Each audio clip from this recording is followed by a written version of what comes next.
A series of cross-border incidents has ratcheted up tension between nuclear-armed India and Pakistan over the disputed region of Kashmir. A video is said to show shells fired from Pakistan coming down in Indian-controlled Kashmir near the city of Rajouri. Skirmishes have also been reported in other locations along the line of control that divides Kashmir. Now, both sides also say that they have shot down aircraft.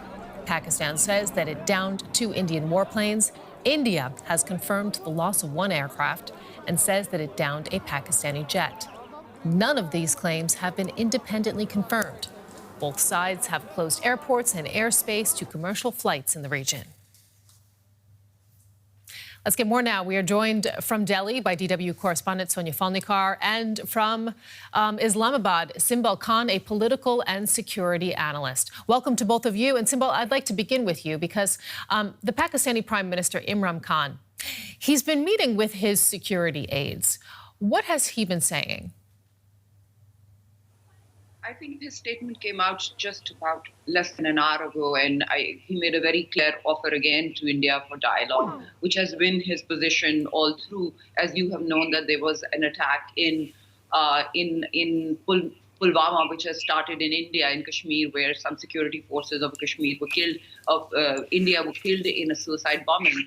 After that attack, when the tensions were ratcheted up by Prime Minister Modi on India's side, Prime Minister Imran Khan went on TV and asked for intelligence to be shared, asked for a chance to have a dialogue with India over this issue and see if there is some actionable intelligence that Pakistan can act on if there is any proof that India had that these attacks were masterminded in Pakistan. But none of that was done, and we had a strike in KP area, in Balakot area a night ago, which then started this whole crisis. And it was only a matter of time when some reaction from Pakistan would have come, and Prime Minister Imran Khan had gone on TV and saying that there is going to be a retaliation if India attacks in any kind of a military way. So there are some internal political dynamics also there at play. And Sonia, I'm wondering, what the view is on your side there in India.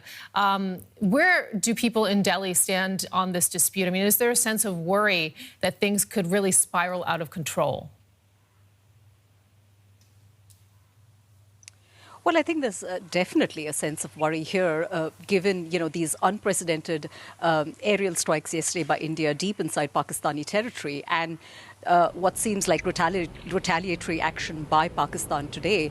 I think this marks a major escalation between the two countries, a real spiraling of tensions between the two countries. Now, India, of course, has closed off a lot of airspace across northern cities, close to the Pakistani border, in Punjab, in the Kashmir Valley.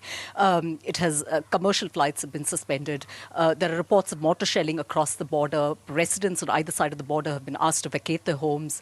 There are reports of people stockpiling food. There are real fears of an all-out war breaking out. So I think the real challenge now is for India and Pakistan to figure out a way to contain this escalation before things get really dangerously out of control. And, how about on the Pakistani side there, Simbal, where you are? Because, Imran Khan, as the leader there, is he gaining a hand over the militancy in the region? Just walk us through those efforts. Yeah, I think, militancy in the region is another question, but militancy inside Pakistan itself is a huge, huge challenge. If you look at Pakistan's own internal security policy, any kind of a hands-around approach that we have when we talk about internal security, internal militancy, challenge of terrorism is a huge thing that we've dealt with daily on a basis. For us, it's not just a regional issue, it's also an internal issue. So every prime minister, every new government, before that there was the PMLN government, that also worked very hard on militancy channel, and we've tried to kind of do all kinds of internal. We are also dealing with the international community with the financing for terrorist organizations, trying to set up those controls. So it's an ongoing issue, and I think he has been trying to do move ahead on that.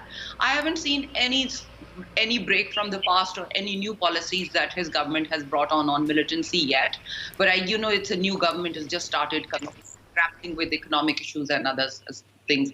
But they're doing as much as, any government does in Pakistan, because it's a huge issue, militancy. And politics also really at play when we look at India, Sonia, because we know that the Prime Minister Narendra Modi there is heading for elections later this year. How important is it for him politically to take a tough line when it comes to dealing with Pakistan? Well, I think it's hugely important for him. You know, he faces a really fierce re-election just in a couple of months from now. There has been a lot of pressure ever since that suicide attack earlier this year. There's been a lot of pressure on him, lots of calls within India for him to really take tough action. But there are analysts here who have also, you know, questioned whether this isn't just political symbolism on his part, you know, his need to show demonstrable action on India's part just before the elections. So there is that doubt here too, how much of this is really playing to domestic compulsions. Thank you so much, Sonia Fanikar, joining us from Delhi, and Simbal Khan in Islamabad. We appreciate it.